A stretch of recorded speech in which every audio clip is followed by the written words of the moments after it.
If you're over 50 and feel like you're living on antibiotics, UTI after UTI, this video is for you. Recurrent urinary tract infections are one of the most common and the most annoying symptoms that occur after menopause. But most patients and most clinicians are missing a big piece. My name is Andrea Martin. I'm a women's health nurse practitioner. I'm a Menopause Society certified practitioner and owner of Glow Health, a menopause practice. Recurrent UTIs are a hormone problem, not just a bacteria problem. Until you address that hormonal piece, antibiotics are more of just a band-aid and they're gonna keep coming back. So let's really break this down and see what's going on in your body. Most people think of estrogen as a reproductive hormone, but it's really kind of like your bladder's bodyguard. When estrogen levels are adequate, it does three things. Number one, it keeps the lining of the bladder wall, thick and robust, and it helps prevent bacteria from getting inside. Number two, it fuels production of antimicrobial peptides, kind of like your body's own individual defense to bacteria and infection. Number three, it feeds the good bacteria. It feeds the lactobacilli, which helps to keep the pH at a happy, healthy balance, which is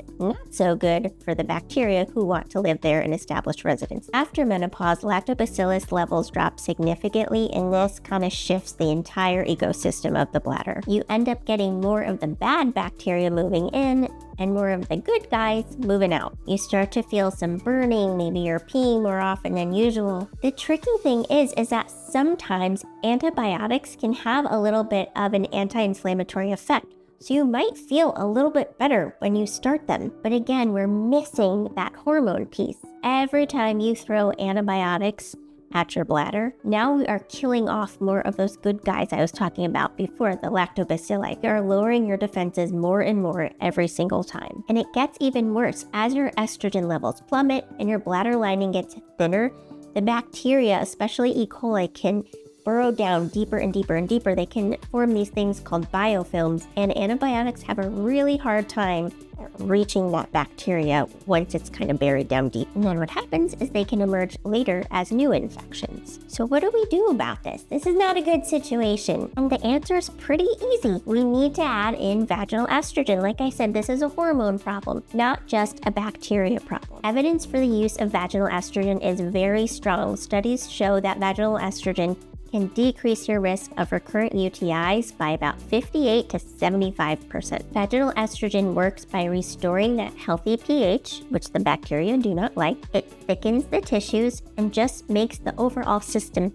healthier and more able to fight against infection. It is super, super safe. Almost everyone can take vaginal hormones, whether it's a cream or a tablet, suppository, ring. There's something for everybody. Vaginal hormones are the foundation, but let's talk about some other things you may have heard of or you may want to try in addition. One treatment that you may see used from time to time is this older antiseptic called methenamine hippurate. And this is not an antibiotic, it's an antiseptic. It changes the pH and makes it a lot harder for bacteria to live in the bladder. You may have heard of d-mannose. This is a simple sugar. When you ingest it, usually in a pill or a powder formulation, it makes it harder for E. coli especially to bind to the bladder wall and establish itself and cause an infection. Up until recently, we thought we had great data on this. One of the more recent studies show it may not be as effective as placebo. Some of my patients that use it feel like it's very helpful for them. I say continue on. If it ain't broke, don't fix it. But that is something that we may need more studies on in the future. What about cranberry? Cranberry can actually be very helpful, especially for those E. coli UTIs, but it's important that you're getting the right kind of cranberry. Like a cranberry juice cocktail is not going to do it. In supplements, you want one that has at least 36 milligrams of these things called proanthocyanidins. They usually abbreviate them as PACs. We have some data that probiotics may potentially be helpful, especially lactobacillus or crispatus, which are very helpful to the bladder. I bet one you hear a lot is hydration. You gotta drink, drink, drink, drink, drink. Well, yes and no. The data here is that it is more effective for people who aren't drinking enough in the first place. So if you don't hydrate very well, then yes, drink more water. But if you're somebody who's already really hydrated and you're carrying around your giant bottle of water, you probably don't need to drink more. Two other things you may have heard of. You gotta pee after sex, and that you have to wipe front to back. Nobody likes it when I tell them this, but we actually do not have any data that shows those things are true. at least for the average risk woman. If you're comfortable and you're in bed and you're cuddling after sex, you can stay there for a little bit. And yeah, ideally, we don't want to be wiping back to front. That's not ideal.